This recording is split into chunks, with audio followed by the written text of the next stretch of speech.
பகவத்கீதையில் 2வது சாப்டரில் 47வது ஸ்லோகம். கர்மன் ஏவாதிகாரஸ்தே மா பலேஷு கதாச்சன மா கர்ம பலஹேதுர்புர்மா தே சங்கோஸ்த்வ கர்மணி. இப்போ இதுக்குள்ள அர்த்தத்தை பார்க்கலாம். அர்ஜுனனுக்கு மறுபடியும் ஒரு சந்தேகம். வேதம் சொன்னதை எல்லாம் செய்யாத, உனக்குள்ள அதை மட்டும் செய்யின்னு சொல்கிறியே கண்ணா, அப்போ நான் எனக்கு பிடித்த கர்மாவை செய்யலாமா? அந்த 3 குணத்தில் ஏதாவது எனக்கு பிடிச்சது செய்யலாமா அப்படின்னு கேட்குறார்.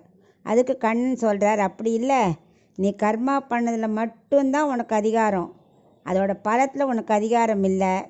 காரியம் செய்ய நாம் தான் காரணங்கிறத எண்ணக்கூடாது. அதுக்காக கர்மாவே செய்யாமே இருக்க முடியாது. கடமையை செய்யறது ரொம்ப ரொம்ப முக்கியம். ஒரு காரியம் செஞ்சால் பலன் கிட்டும் பார்த்தியா, அது என்னால் தான் நினைக்கக்கூடாது. அந்த பலத்தை இன்னட்ட விட்டுடணும்.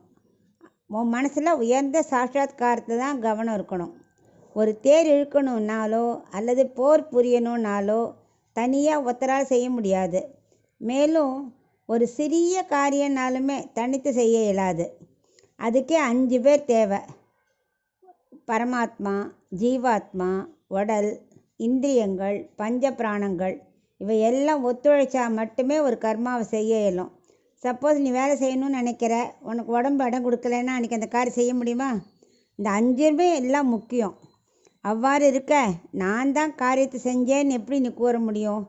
எனவே நான் தாங்கிற எண்ணம், அதனால் கிடைக்கும் பலன் என்னுடையதுங்கிற எண்ணம், என்னுடைய கர்மா அப்படிங்கிற அந்த 3ஐயும் விட்டுட்டு பற்றில்லாமல் கர்மா செய்து இறுதியில் ஆத்ம சாட்சாத்கார பலத்தில் ஆசை வைக்க வேண்டும் அப்படின்னு அழுத்த நிறுத்தமாக அவனுக்கு அட்வைஸ் பண்ணுறார்.